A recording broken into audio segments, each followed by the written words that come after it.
Dear students, Assalamu alaikum. This is physics for class 11th, and as you know that we are dealing with the sixth chapter, that is motion of system of particles and rigid body. And our today's topic is linear momentum of a system of particles. ठीक है, हमने centre of मास के लिए भी expression निकाली है, system of particles के लिए अगर system consist of two particles उसके भी लिए निकाला है, और अगर if there are n particles उसके लिए भी निकाला है। तो आज हम लीनियर मोमेंटम पढ़ेंगे, ठीक है। Consider the motion of system of particles of masses m1, m2, so on, mn, moving with velocities v1, v2, so on, vn। तो हमारे पास एक सिस्टम है जिसमें n पार्टिकल्स है, ठीक है। मान लीजिए आपके कमरे में n पार्टिकल्स है, यानी 100 भी हो सकते हैं, 50 भी हो सकते हैं। n means number of particles. किसी के कमरे में 10 होगी तो उसका n 10 बन जाएगा, किसी के कमरे में 20 होगी तो उसका सिस्टम जो है वो बन जाएगा 20। तो हमारे पास n पार्टिकल्स, अब मुझे पता नहीं किसके कमरे में कितने पार्टिकल्स, इसलिए मैंने लिखा है n पार्टिकल्स, m1 जिनका मास है m1, m2, so on, mn। तो वो जो पार्टिकल्स वो कमरे में चल रहे हैं, वो रुके हुए नहीं है, and they are moving with velocities v1, v2 and vn respectively. यानी m1 की वेलोसिटी v1 है, m2 की velocity v2 and so on, mn जो है लास्ट पार्टिकल है उसकी वेलोसिटी vn है। They are not at rest, they are moving. Let us assume that no mass enters or leaves the system during its motion.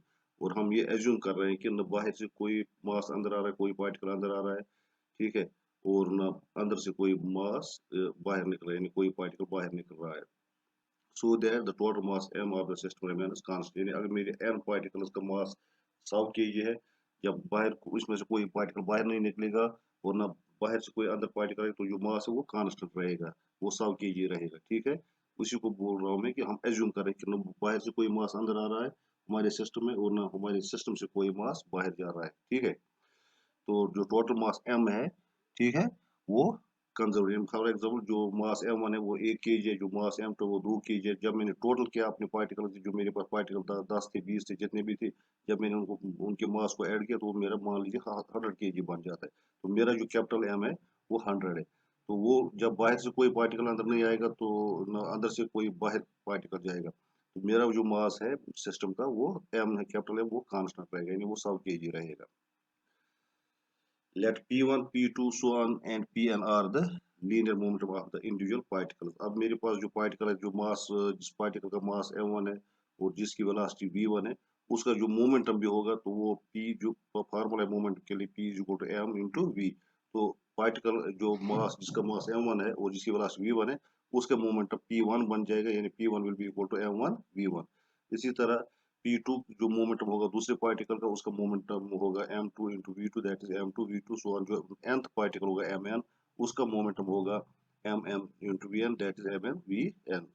तो अब P1 जो है particle first का जो मोमेंटम है वो P1 है, P2 जो पार्टिकल सेकंड है उसका मोमेंटम है, और Pn जो पार्टिकल n है उसका मोमेंटम Pn है।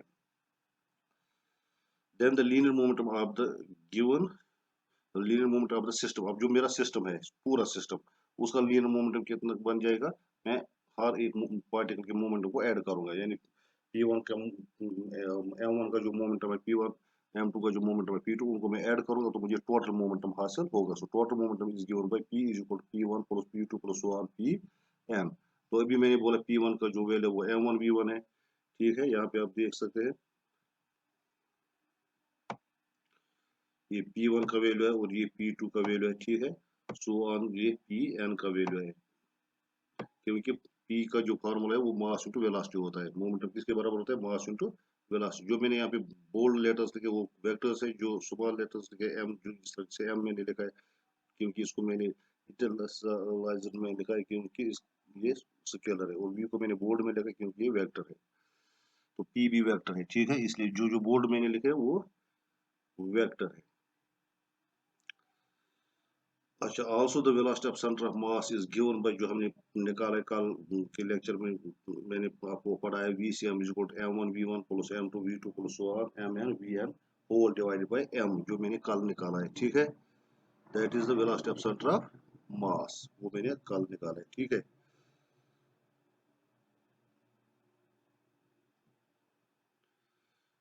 इसका मतलब हो गया m VCM is equal to, जो लेफ्ट साइड में m था जो यहाँ पे ये m था, ये वाला लेफ्ट साइड में, इसको राइट साइड में जो m था इसको मैंने लेफ्ट साइड में लिया, तो इसको VCM के साथ मल्टीप्लाई हो जाएगा। इस तरह मेरा बन जाएगा m इंटू VCM, वो बन जाएगा m VCM is equal to, right side में बच जाएगा M1 V1 plus M2 V2 plus so on Mn Vm, and let me denote this equation by equation 2.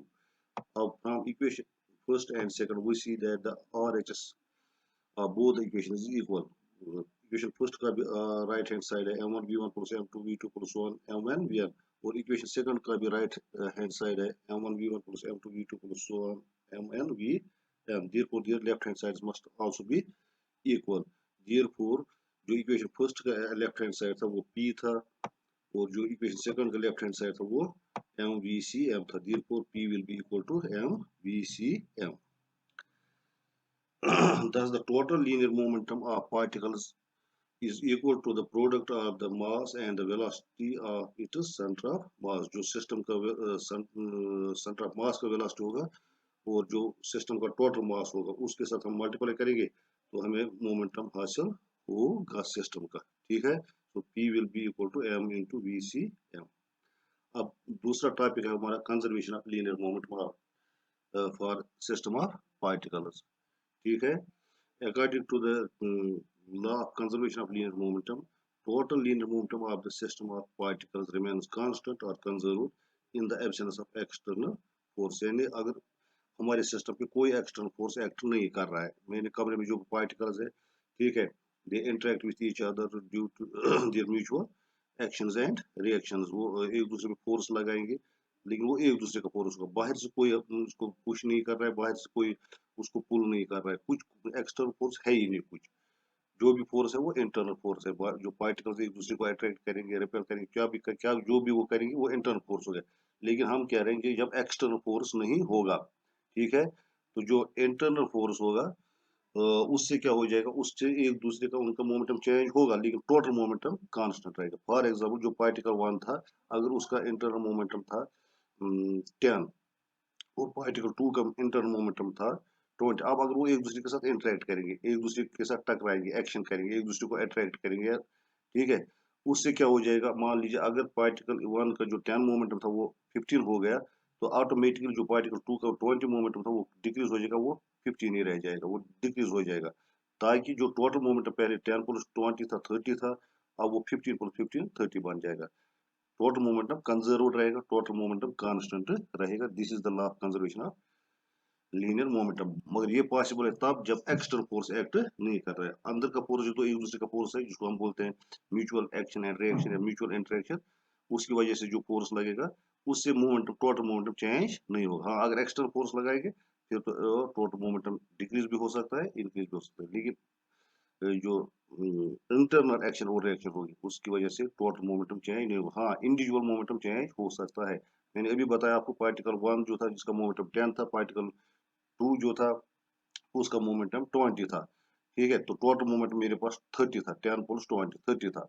अब उन्होंने एक दूसरे को अट्रैक्ट किया, तो जो पार्टिकल 2 था उसने पार्टिकल 1 का मोमेंटम चेंज किया, जिसका 10 था उसने उसको 15 बना दिया, ठीक है, और जो पार्टिकल या ये मैं कह रहा हूँ 15 बना दिया, डिक्रीज भी कर सकता है, तो लेकिन अगर इंक्रीज किया 15 तो वो उसको खुद अपने 5 कम हो जाएगी, यानी उसके पास जो 20 मोमेंटम था वो 15 ही रह जाएगा, ताकि जो टोटल मोमेंटम 15 प्लस 15 बन जाएगा वो 30 रहना चाहिए, क्योंकि टोटल मोमेंटम हमारा 30 है, वो इंक्रीज डिक्रीज नहीं होगा।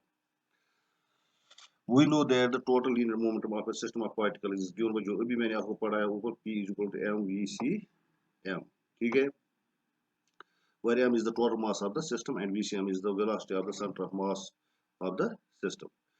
Now differentiating equation first d by dt of P, अब d by dt of इस equation first को आप दोनों साइड से d by dt लगा दीजिए, so derivative of moment of P is equal to derivative of MVCM, d by dt of P is equal to d by dt of MVCM, ठीक है, ये बन जाएगा dp by dt, ठीक है, तो यहाँ पे m मैंने बाहर निकाला क्योंकि m कांस्टेंट है, मास कांस्टेंट होता है, जो चीज कांस्टेंट होगा उसको डिफरेंशिएशन या इंटीग्रेशन से बाहर निकालना पड़ता है, तो m को मैंने बाहर निकाला यहाँ पे, अब रह गया d by dt of VCM, ठीक है, अब रेट d by dt का मतलब हो गया rate of change of VCM यानी velocity of centre of mass, तो rate of change of velocity को हम क्या बोलते हैं, acceleration, rate of change of velocity is called acceleration. Therefore d by dt of vcm के बदले मैंने लिया d by dt of vcm का मतलब हो गया derivative of vcm, यानी derivative of vcm का मतलब हो गया rate of change of vcm with respect to time.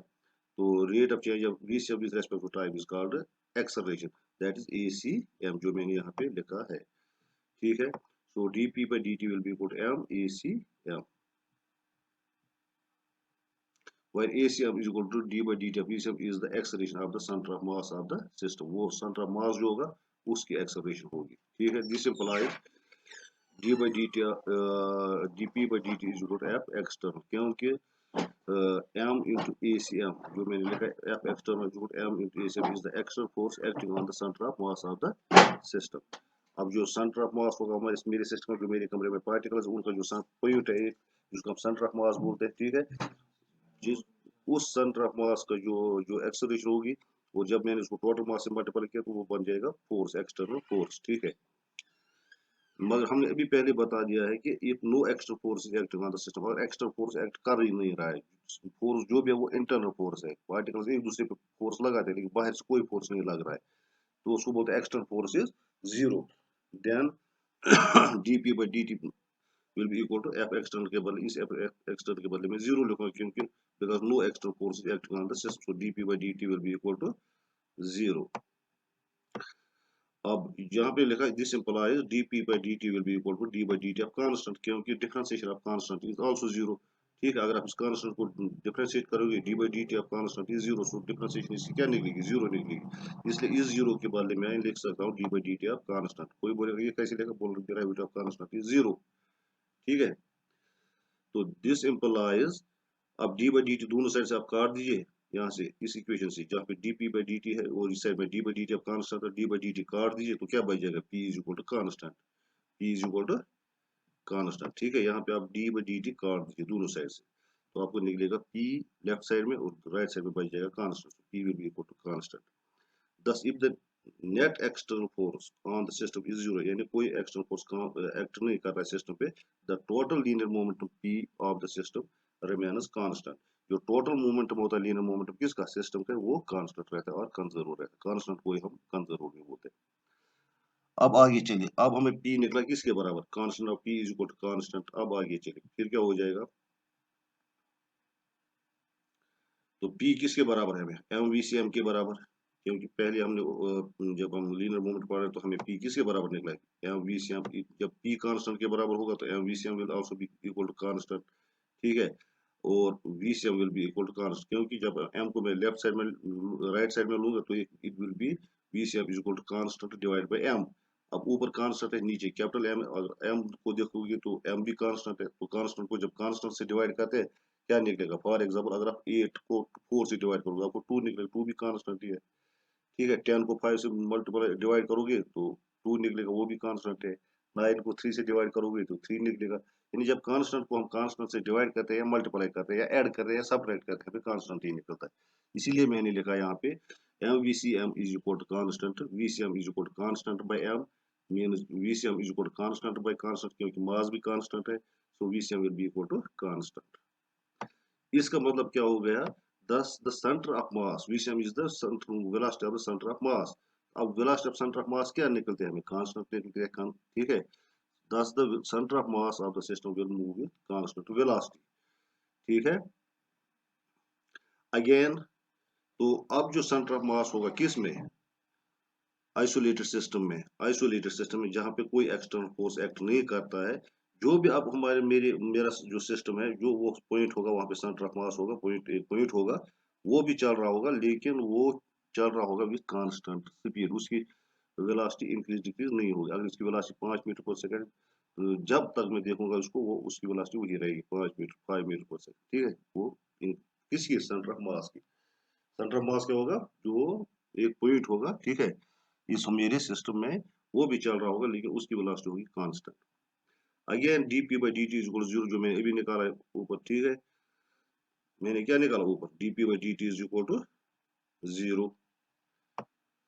It means rate of change of linear momentum is equal to 0. dp by dt का मतलब क्या होता है, rate of change of linear momentum p, ठीक है। dv by dt का मतलब होता है rate of change of velocity, da by dt का मतलब होता है rate of change of acceleration, ds by dt का मतलब होता है rate of change of displacement. इसी तरह dp by dt का मतलब होता है rate of change of p यानी momentum, linear momentum. So rate of change of linear momentum is equal to 0। ठीक है। तो rate of change of linear momentum किस तरह हम लिखते हैं? Change in linear momentum divide by time, उसी को बोलते हैं rate of change of linear momentum. जब आप जिस तरह से rate of change of velocity आप लिखोगे change in velocity by time, rate of change of displacement लिखोगे change in displacement by time, यानी जब टाइम से डिवाइड करते हैं तो वही रेट बनता है, RET रेट बनता है। ठीक है। So rate of change of linear momentum is equal to 0 means change of linear momentum divide by time is equal to 0। अब टाइम को इसका मतलब हो गया चेंज इन लीनियर मोमेंटम कैसे होगा? Final momentum minus initial momentum. ठीक है। चेंज इन वेलोसिटी हो गया final velocity minus initial velocity. Change in displacement हो गया final displacement minus initial displacement. So change in linear momentum हो गया final momentum minus initial momentum by time is equal to 0। This implies अब जब time को आप right side में लोगे तो 0 से मल्टीप्लाई करोगे तो वो 0 ही बन जाएगा। इसमें final momentum minus initial momentum is equal to 0। ठीक है। अब जब इनिशियल मोमेंट को आप राइट साइड में लोगे तो ये माइनस लेफ्ट साइड में था, राइट साइड में ये पॉजिटिव बन जाएगा। It will be equal to final momentum is equal to 0 plus initial momentum. जब 0 को कोई चीज ऐड करोगे तो वही आंसर आएगा। therefore final momentum will be equal to initial momentum, that is P initial will be equal to P final. ठीक है।